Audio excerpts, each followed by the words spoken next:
Hello there. Someone's just joined. Do I just type in the comments that you can hear me, and that way I get to see who's also here.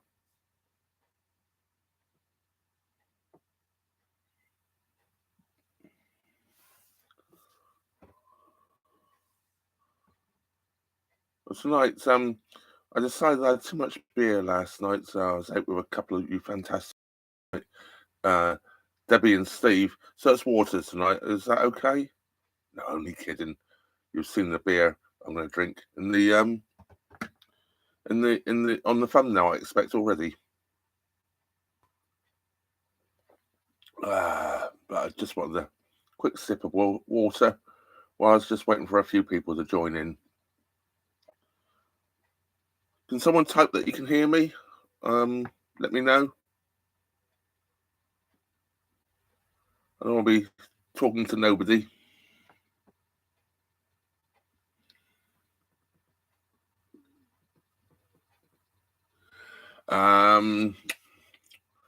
No.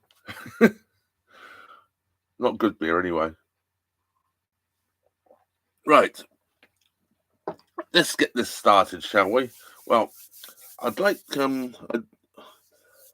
don't know if Mark is joining us tonight, because this is really down to Mark. Mark Hell, who's I believe lives in Colorado, USA. Definitely in the USA. I think he's in Colorado. Anyway, he sent me a wonderful gift a few weeks ago, a couple of weeks ago now. A box of 12 different stouts and porters through Amazon. And it was from these people here, the Real L store. And, well, we're having 3 of those tonight. And I'm going to start off. I've never had any of these before, and I've really never tried them.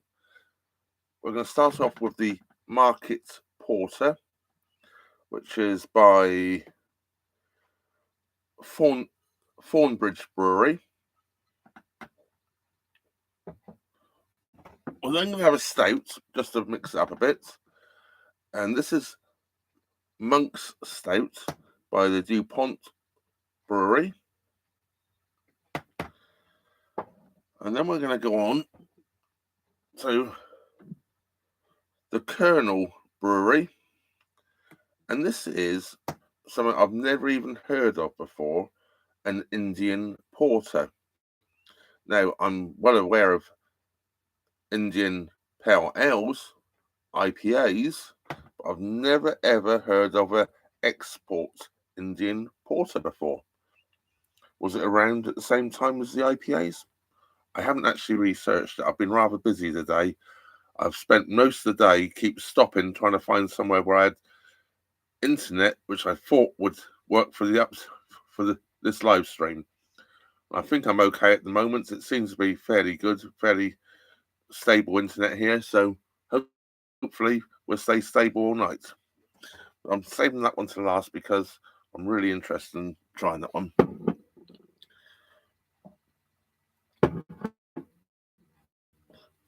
And what it did, it came with a list.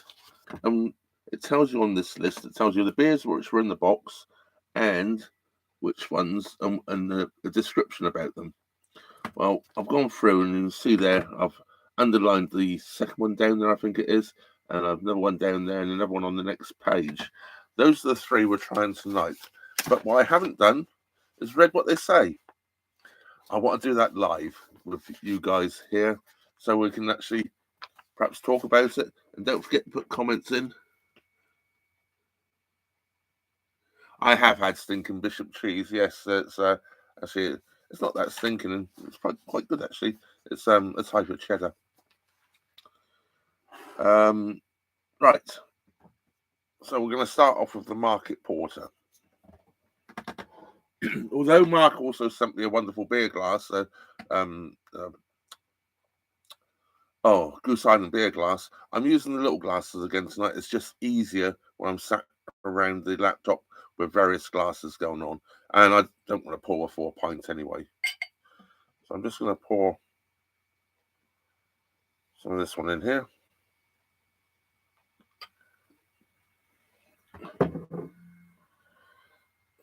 Very dark in colour. So this is the Market Porter. It's got the sort of colour I'm looking for in the porter. It's definitely got the nose to a porter. Roasted malts. Bit nutty on the nose. Little sip.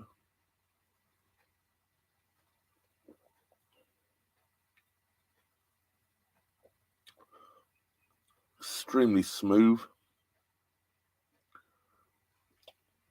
Oh, full-on porter, that is. Lots and lots of flavour. And by the way, none of these have been in the refrigerator. They've all been on the floor of my boat. So I don't want them at room temperature because it's 24 degrees in the boat. That's I've got them at cellar temperature more if they're set on the floor of the boat. Well, that is absolutely wonderful. Right, let's see what the Guff says. I've just got to find the right one. It's on page 2, of course. So the last one. This is the last one actually on here. And there it is then, right down the bottom here. You can see it here, the pointy finger. Let's see what it has to say. Excuse me. The Monk's Stout Du Point is part of the brewery Du Point's history. Indeed, it was produced in the 50s. The aim is to you're going to read in a moment. The aim is to revive the stout. They call it a stout, but stouts and porters are basically the same thing anyway, and it's called a porter on there, but there we go. While maintaining the same name and the design of their time. Created in 2011, this dark beer is characterized by a dry and bitter taste. Didn't get too much bitterness out of it. The use of roasted malts, of course, all porters and stouts do, lends a well-pronounced taste of coffee and chocolate. The hop flavours remain perceptible through. We hope you enjoy the beer. Right. See if I can get any of those notes on here.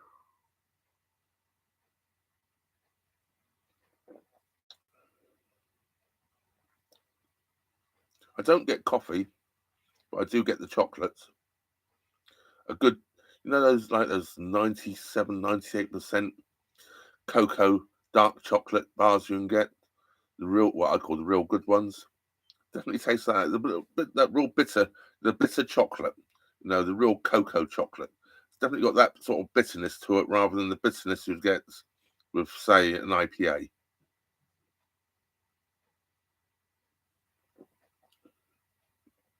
That is absolutely wonderful. Hello, Andrew from Stoke-on-Trent. I'm not so far away from you, Andrew. I will be in Stoke-on-Trent, I'll be going through the canal at Stoke-on-Trent, probably within the next week, weather permitting. I'm currently moored at Handsacre. Yeah. No, I'm at Handsacre, not Armitage. So I'm not that far away. By boat, I'm 3 days away from me. By car, probably 3 minutes. You're a foodie. Oh yeah, has Stinking Bishop. I'm just making sure I'm keeping up with the comments here because I don't like not answering your comments. Well, that Market Porter, excellent beer. But let's go on to the Monk's Stout. Do you know what I just read? No wonder I got it all wrong, because I just read the description for Monk's Stout. No wonder it says stout on here. I can't even read give you the ones. Perhaps that's why I didn't taste coffee. Here we have Thornbridge Market Porter. That's the bottom one on this page. Let's see what that says. This distinctive type of beer was originally brewed to withstand the abuses of shipping in foul weather to Imperial Russia. A rich, flavorful brew, deep chocolate in colour, with roasted barley, nose and flavour. There's complexity of malts, hops, alcohol, and yeast. So that's why I don't taste the chocolate. They give it a chocolatey colour, but I tasted no chocolate in it, and no coffee in it, rather. I do taste the chocolatiness though to it, but they're just saying that in colour. But definitely that dark. Well, I guess you get that from those real dark roasted barley.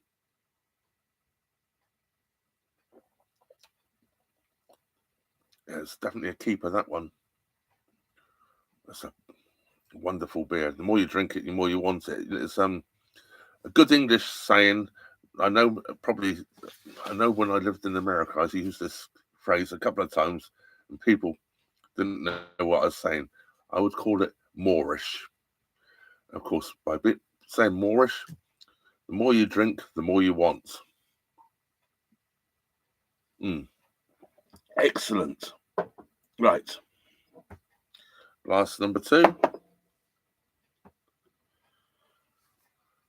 Beer number 2.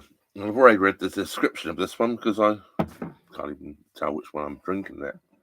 That was beer 1. What's it going to be like at beer 3?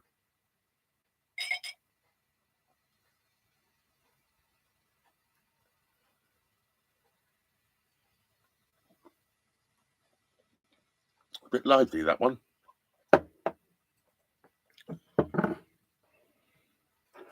Right, let's go back to the description again for this one and see what it said. It says, the monks stout the point as part of the brew and blah, blah, blah. Indeed, yeah, we knew all that bit. This dark beer characterizes by a dry and bitter taste. The use of roasted malts lends a well-pronounced taste of coffee, chocolate. The hop flavour remains. Right. Let's get back to seeing what it actually says or does to me.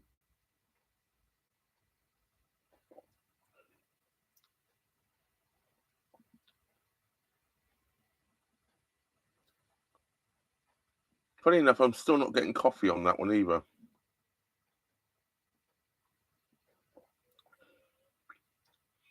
Definitely the chocolatey again, the real dark, rich chocolate. And there's definitely a bitterness to this. Like I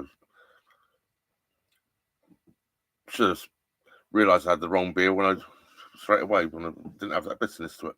But it tastes like it's got hops that would be used more in an IPA than rather than a porter. But there you go, or a stout.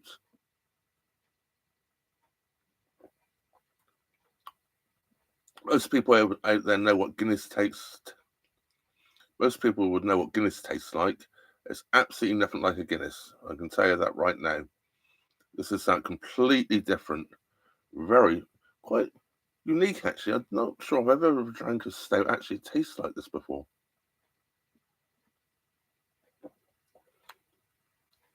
Very different. Quite enjoyable. I couldn't drink too many of these. Well, not. I don't know how strong it was. Doesn't say on there. It's got a taste of alcohol to it.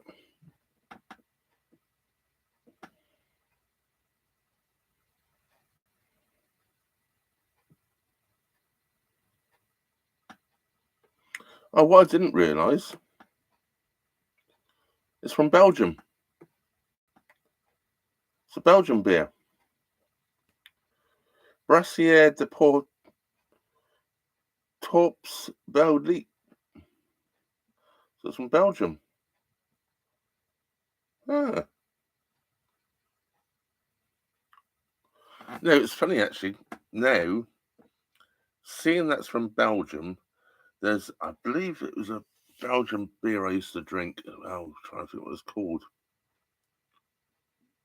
Was that French? Pelforth.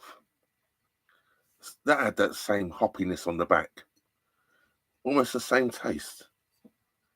No, I still didn't see how strong this was. I can't. Oh, I can't. Why do they put such dark writing on the? How are you supposed to read that gold on that black? It's almost impossible.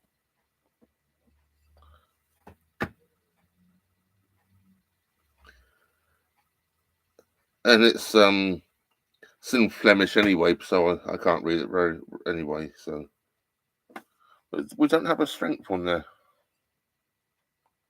Oh yes, we do.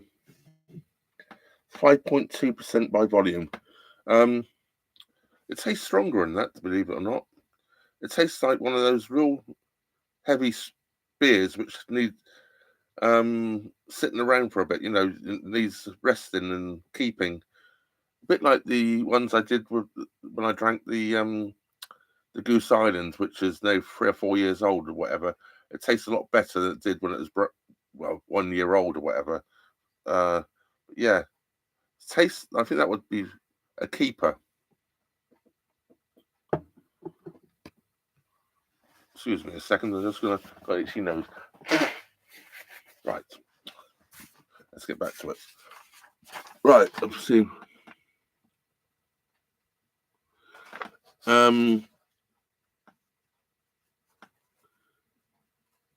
Sean Buttermere, hi Trev, and hi subscribers. Just joined the chat. Fantastic. Welcome to the chat. Are bourbon barrel ales a thing in England? I believe Innis makes one, but they normally do most of those. There are whiskey barreled because they're a Scottish one, but I think they do a bourbon one as well. But bourbon barrel, no. Whiskey barrels, yes. You do get a few whiskey barrel ones.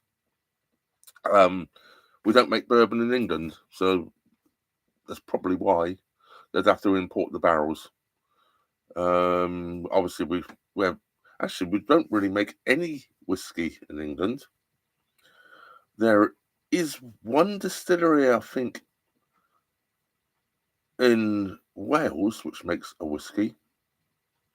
There's loads in Scotland, which obviously makes Scotch whiskey. I don't know there's a single English whiskey distillery that I know of anyway. And of course, in Ireland, there's quite a few again. In actual fact, some of the Irish whiskies are very, very good, I think. Yeah, there's I don't know of say in England there's no whiskey. I don't think made in England. Really don't. Could be wrong.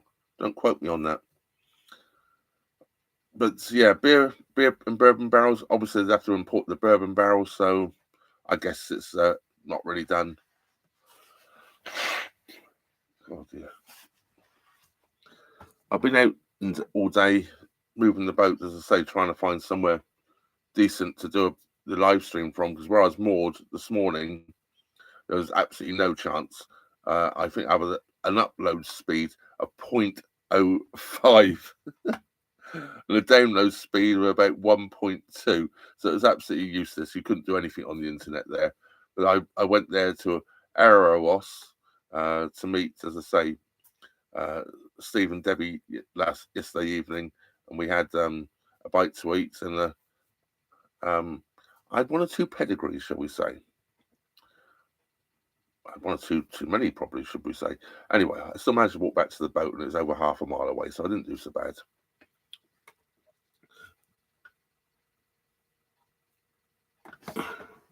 Aber Falls Distillery in Wales. Oh, thank you.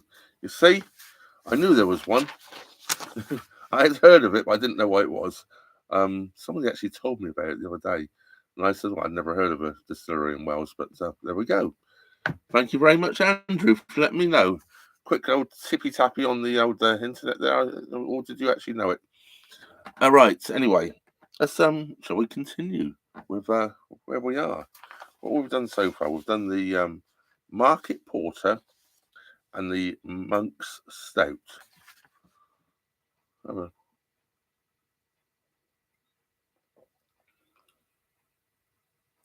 Yeah, Monk's Stout is definitely different. Obviously, being Belgium, I guess they're probably using different barley and different hops as well. It desperately tastes of alcohol. I was quite surprised. It's only 5.2% alcohol, actually, because to me that tastes like one of those 8 or 9 percenters. But it tastes good. I'm not knocking it at all. It's nothing wrong with it. It's just different, and it's not what I was expecting, to be quite honest with you. But I don't mind something different if it's good, and that's good. Right, let's put that to one side. And I'm just going to reach over here, and this is the one I've really been looking forward to trying. Yeah, I'll click on like. Thank you, Hobsha. Yes, if you can click the like, it does sort of help, I believe, towards the algorithm. Right, the Colonel Brewery, London. I've never heard of the Colonel Brewery in London, and as I say, I've never heard of an export India porter before. And let's see what it says about it.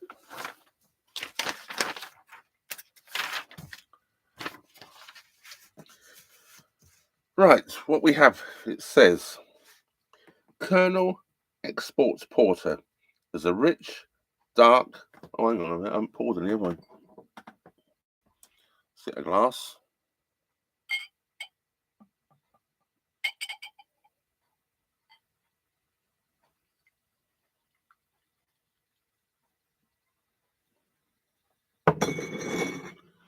Right, definitely dark.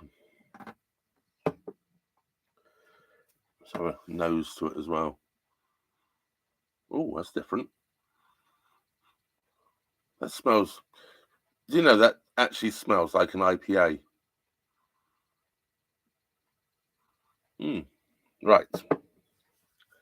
With roasted malts, a touch of smoke, bitter chocolate, and a subtle treacle sweetness. The intensely roasty has a intensely roasty, sounds like I'm cooking a beef joint there or something, has a creamy mouthfeel and soft carbonation, makes for a nicely balanced porter. Right, let's see if I agree with that. It definitely smells like an IPA rather than a porter. It smells like an American West Coast IPA with a like Cascade hops in it or something like that, or Citra hops.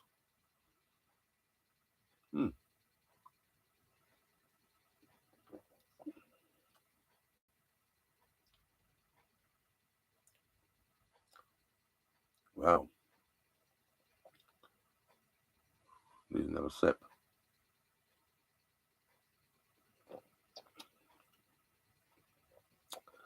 That is totally, completely not what I was expecting.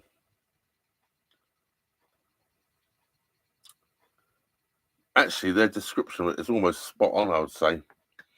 You can taste the roasted malts in it. That's neither here nor there.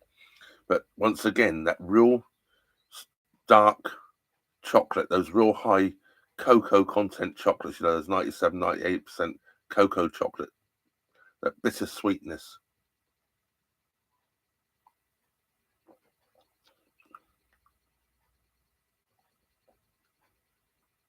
And it does have a light carbonation.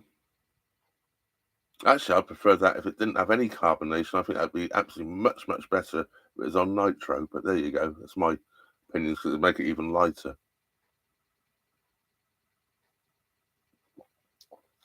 But there's nothing wrong with that. Nicely balanced porter, yes, I can totally agree with that. And I'm not quite sure where that one comes in on the Richter scale. Oh, that one's 6%. Pop in there somewhere. I'll go in the camera shot.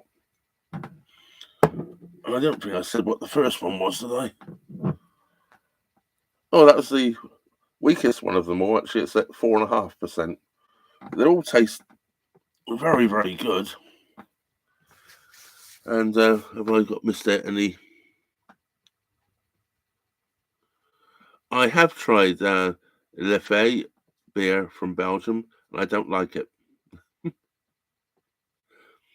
It's a lager. Well, the ones I tried, I think actually they might make a dark beer as well. But the one I tried was a lager, and I didn't like it. But I don't like lagers, so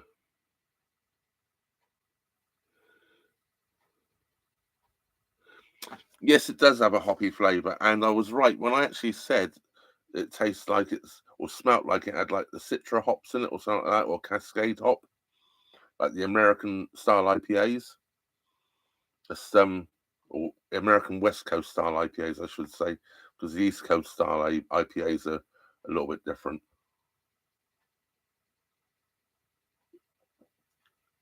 But yes, definitely a little hoppy, and that's why I'm guessing it's called an Indian export porter, because I expect you all know anyway. The I what why the beer the IPA became known as India Pale Ale was quite simple. It's for export into India, and I believe it was Burton Ales that first did it in Burton upon Trent. And what they found was by adding more hops and making it a little bit hoppier, the beer hoppier, actually kept it travelled better. So when it was shipped over from the UK to India for the British Army, back in the back in the days, oh, that's a bit gassy. Windy pops. Oh, it's definitely a bit gassy. So anyway, when it was shipped over to India, it wouldn't go off because they were finding by the time the beer got from the UK to India for the British troops, it had gone sour. But adding extra hops to it, it made the beer travel better. Hence, it became known as the India Pale Ale because it was brewed specifically at that point in time for shipping to the British troops in India. Bit of useless information. Beamish State from Cork nicer than Guinness, in my opinion. Totally agree. And there's some other ones. Yeah, you're right. It's like a porter IPA. Um, yeah, it's totally new to me. I've never even seen a label before which is mentioned on a porter about being export India. Never seen it before. So I'm not sure if it dates back to the same sort of time when we were shipping IPAs across to India. Don't know when that first came around. As I say, I've never seen it before, never come up across it before. But there's nothing wrong with it, I can assure you.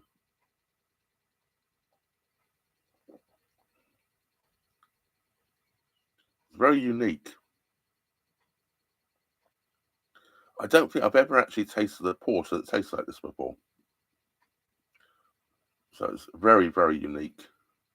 Quite often they're very similar, aren't they? But this one is, well, it's just different. Not in a bad way. I would drink that again, definitely. Well, I drink all these again. They're all very, very good. Let's go back to the number one. This was the gee whiz, Market's Porter, wasn't it? See, that one just smells like the porter. You've got that richness, that nuttiness. It's the only one that smells like a porter, actually.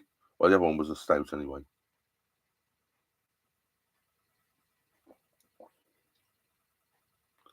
Yeah, that's very much a traditional porter. You've got that real nutty chocolate. No, not so much chocolate. I don't taste.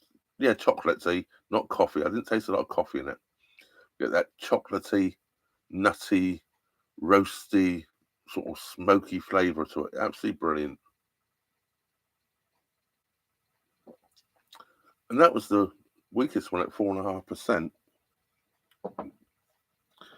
Then we go back to that monk stout, the Belgian beer. And funny enough, it smells like Belgian beer.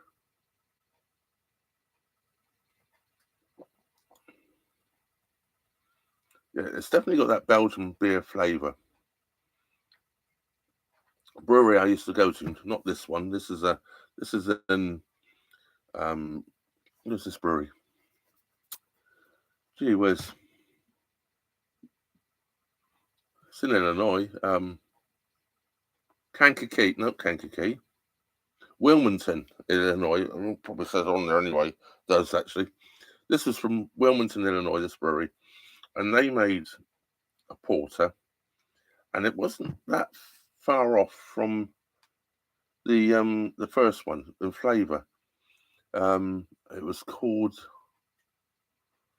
something like something from the swamp or something. The Kankakee. I don't think is Carl in the room tonight. Carl would tell you because he lives still. Well, he lives just down the road from the place. Um, yeah, old school brewery. They did some great beers. They actually did an excellent porter. Creature from the Lagoon or something it was called, or Creature from the Kankakee. The Kankakee River ran right through Wilmington, Illinois. But that's very similar to that one, the first one. This one reminds me of that beer.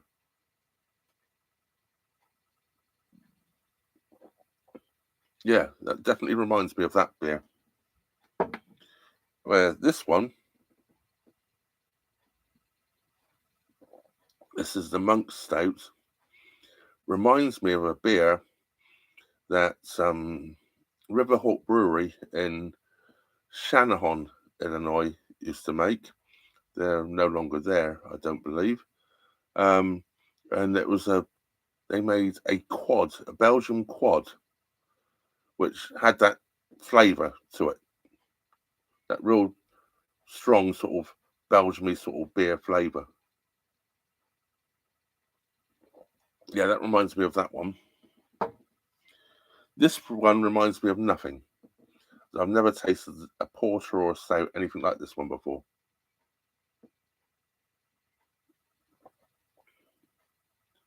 But it's absolutely wonderful.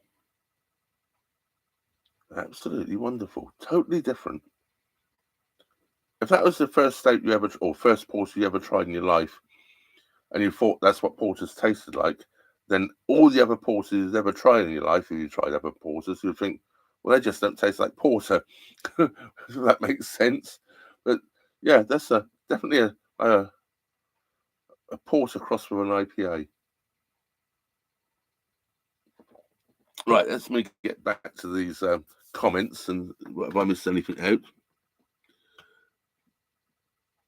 Beamish, yeah, Beamish from Cork, is it? I didn't actually know it was from Cork, but I used to love Beamish. What's the other one I used to love? Yeah, there was another one I preferred over Guinness. Actually, I prefer most stouts over Guinness. Guinness is okay. Guinness is one of those beers that you're going to get a decent pint wherever you go normally. So you can drink it anywhere in the world and it's always going to taste reasonable. Although they're all made different places. Murphy's, that's it. Thank you. Yeah, Murphy's. I used to quite like Murphy's as well, a pint of Murphy's. That's very creamy. Yeah. But Beamish, yeah. Beamish, I think, was probably my favourite out of those three. Yeah. But yeah. It's funny that, isn't it? Because Guinness is the most famous, but probably not the best out of them all. Oh well. Well, that is my beer tasting done. Has any of you got any questions in the chat there? And I'll answer questions. It doesn't have to be about the beer. It can be about anything else. Well, boat life anyway. But yeah, bring on any questions, and I'm willing to sort of talk about anything.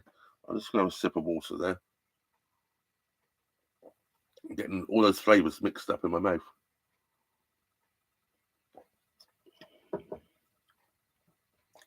I'm gonna sip on away on this one. Most unique beer porter I've ever had. I recommend it. I recommend if you ever see this one and you want to try something different, try it. It definitely is. Actually, all of these beers I'd recommend. They're all very, very good in all their own different ways. But that is unique, totally unique. I've never tasted a beer like it before in my life, and I've had one or two beers in my life. I've had thousands, hundreds of thousands, probably. Nearly had that last night. Hundreds of thousands. Can you tell us about the newest job interview? Didn't happen. Well, it did happen. I actually the latest one. I've had a couple I've been to. The latest one was not far away from here, and I went and saw them, and they said they'd get back to me this week, and they haven't. And that seems to be the general ploy these days. They just say, "Oh yeah, we'll get back to you." Um, yeah, in the first one, they gave me a start date, then called me up and said, "Oh, by the way, we have to run it through head office first," and then never heard no more. Yeah, so I don't know. Well, so do you know what? Over here in the UK, I believe on a job interview or on a job application form, they're not allowed to ask you your age. You know what they do? They ask for your date of birth. What's the difference? Anyone can work out your age from your date of birth, can't they? Well, I don't know about some people these days, but you should be able to. So, and I'm sure, being 64, I'm just too old. They just don't want me. I'm on the rubbish heap as far as they're concerned.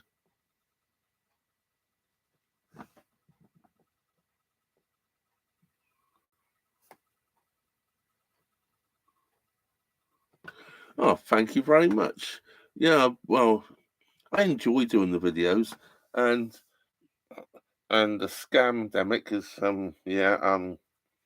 or the planned demic, I would call it either. Um, yeah, I decided that I was going to live through it. I wasn't going to bow down and do nothing. So I tried throw a few videos together.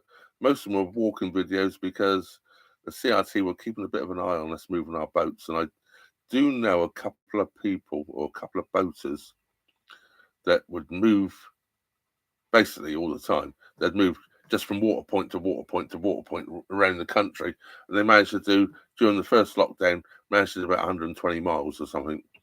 Where I did across the water point and back again, across the water point and back again. Oh, I did have to go and get diesel a couple of times, but besides that, and I came back to where I started off from every time, or within a boat or two's distance. Well, it was handy actually, there being at Rugby, Tesco right on the doorstep. So it was just easy, could do all my shopping. And to make sure I got off the boat every day, I went shopping every day.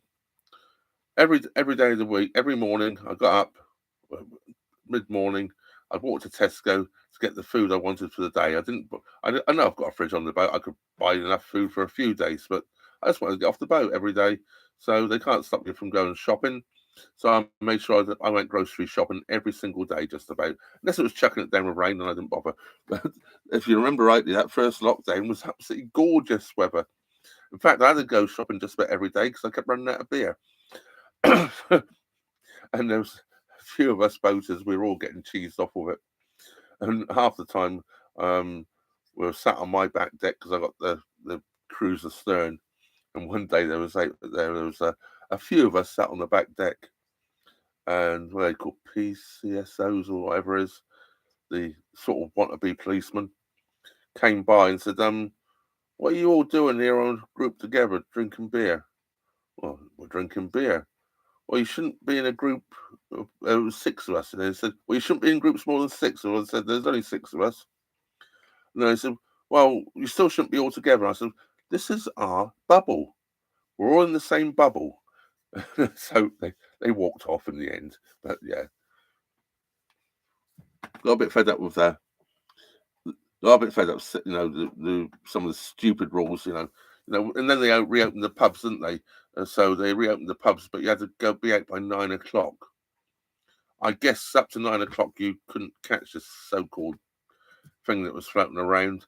But between 9 and 11, when the pubs would normally be open, you could catch it. Yeah. Absolutely ridiculous, wasn't it? Absolutely ridiculous. And then they're telling you to put a mask on when you're outside. Something that didn't work anyway when you're inside, because a virus particle, is so tiny and minute.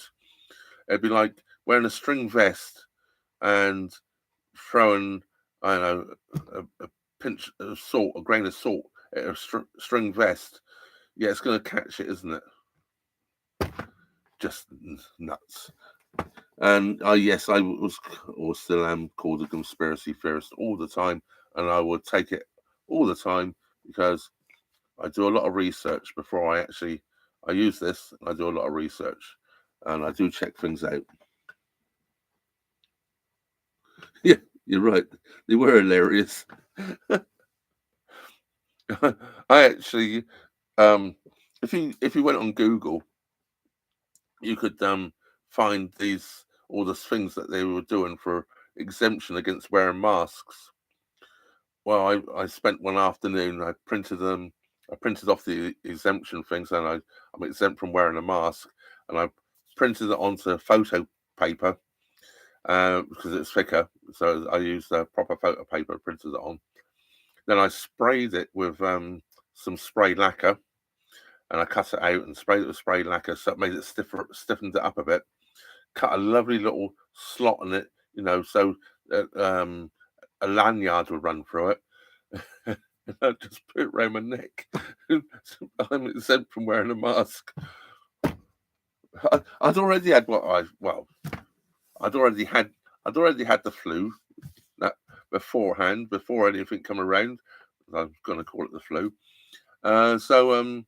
Yeah, I had natural immunity. Why do I have to worry about it?